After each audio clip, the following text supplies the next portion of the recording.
Hey everyone, welcome to This Explainer. Look, if you're a management student staring down the barrel of your foundational exams right now, you are absolutely in the right place.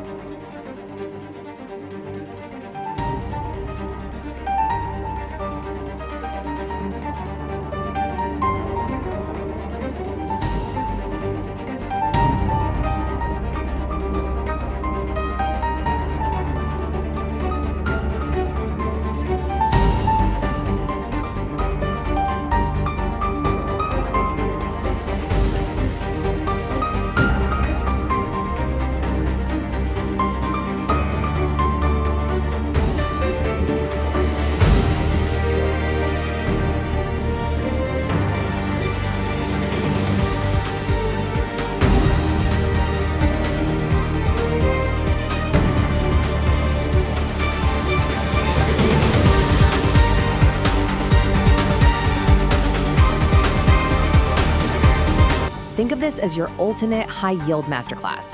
We're going to cram efficiently, we'll get those notes structured, and we're going to review the exact frameworks your professors are practically begging to see on those exam papers. So, grab your notebooks and let's get focused.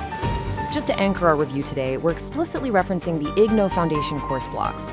Now, if that logo looks familiar to you, you can breathe a huge sigh of relief, because this explainer is tailored exactly for your syllabus.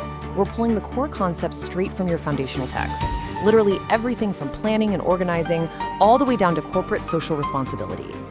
All right, here's our exam review blueprint for today. First, fundamentals of management. Second, core functions, the framework. Third, staffing and training methods. Fourth, organizational culture and CSR. And finally, a final exam quick review to wrap it all up. Section 1, Fundamentals of Management, Grasping the Basics. Okay, so the absolute most crucial thing here is to memorize this definition. When that inevitable "what is management" question pops up, you really want to hit all the keywords your professors are aggressively scanning for with their red pens, you know? You've got to explicitly state that it's a discipline and a process.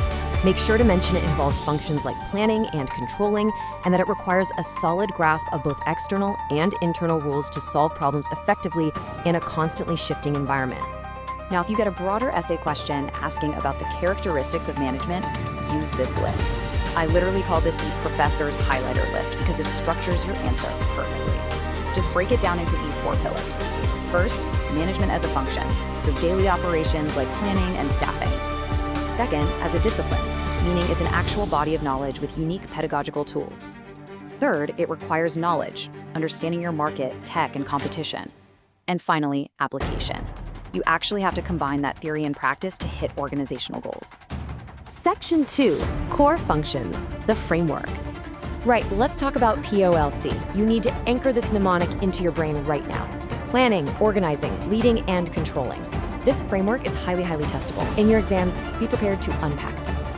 Note that organizing is all about structuring tasks and resources, staffing fills the vacant positions, directing or leading is what motivates the team, and controlling, that's how you actually assess operations against your performance standards. Let's zoom in on that very first step, planning. Planning is literally your primary function, and it's fundamentally about making choices to offset uncertainty. When you're writing about this, remember these steps. You've got to formulate alternative goals. Then, make choices among those alternatives. And crucially, you have to establish measures for how you'll evaluate future performance. It's all about picking the best possible course of action for an economical operation. Oh, and just a really quick note for your short answer or fill-in-the-blank sections, if you see the acronyms PERT and CPM, you must, without a doubt, link them directly to the controlling function. They are essential techniques used to implement a control strategy and meticulously assess what's going on in the organization. Definitely lock that association in. Section 3, Staffing and Training Methods. Okay, examiners absolutely love asking you to distinguish between the different types of employment tests. You really can't mix these up. Here's the cheat sheet. Aptitude tests are all about discovering learning potential. Personality tests, they assess human behavior. Trade tests evaluate existing knowledge and competence for a specific job. And interest tests just explore where the applicant's maximum passion lies. Keep those specific keywords tied strictly to those tests. This next one is a total classic, the Compare and Contrast Exam Framework. You'll want to use a clean comparative structure exactly like this to score full marks. Clearly state that on-the-job training keeps the employee at the workplace. Think apprenticeships where a master worker guides a learner, or job rotations. Contrast that immediately with off-the-job training, where the employee is physically taken away from the workplace for things like classroom lectures, conferences, or vestibule schools. Speaking of which, the vestibule school is a highly specific and frequently tested off-the-job method. If this pops up, you absolutely must use these exact phrases: dummy model and costly sophisticated machines. It's basically a duplicate environment designed purely to safely train employees away from the real factory floor so they don't break anything incredibly expensive. Section 4, Organizational Culture and CSR. So when you're writing an essay about organizational culture, you can't just say, oh, it's the vibe of the workplace. No way. You need to break it down into these specific dimensions to show you actually know the material on an academic level. You've got to discuss the core values, mention the espoused values, maybe throw in a textbook example like Aetna Inc., then detail the enacted values, which are what's actually practiced on the floor, and finally, the deep underlying assumptions that really drive employee behavior. Next up, corporate social responsibility and ethics. This is huge for short notes. Always connect the legal framework of CSR directly back to Clause 135 of the Companies Act 2013. And when you're discussing ethics, make sure you categorize your answer into personal, professional, and organizational ethics. It just shows the examiner you have a really comprehensive grasp of the topic. Section 5, Final Exam Quick Review. Okay, let's fire up our active recall with a lightning round of self-assessment questions straight from the textbook. Think about this for a second. If you see a broad essay question asking you to trace the evolution of management thought, which two major contrasting theorists do you absolutely have to bring up? You guessed it, you absolutely need to contrast F.W. Taylor with Elton Mayo. You've got to articulate the shift from Taylor's scientific management with his highly structured experiments focused entirely on machine-like precise operations, speed, and efficiency, over to Mayo's behavioral movement. And definitely name drop those Hawthorne experiments to explain how the focus dramatically shifted toward human behavior and group dynamics in the workplace.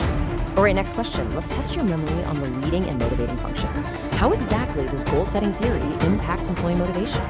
The real crucial point here is that just having goals isn't enough. You have to write down that goals must be specific, not vague. They require organizational support combined with individual abilities. And here's the kicker.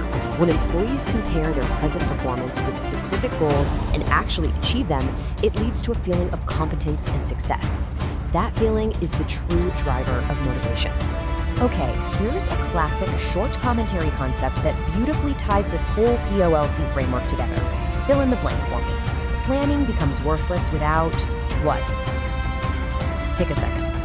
Planning becomes worthless without control. It's the ultimate check. Remember, if you don't have performance measures in place, you literally have no way to implement a control strategy. Without control, your brilliant alternative weighing plan is essentially useless. I'm going to leave you with one final provocative exam essay question to chew on as you review your notes tonight. If culture drives organizational performance through fit and adaptation, can culture truly be managed by leadership, or does the culture ultimately shape the management? Think on that, structure your arguments using the exact frameworks we've discussed today, and you are going to absolutely crush those exams.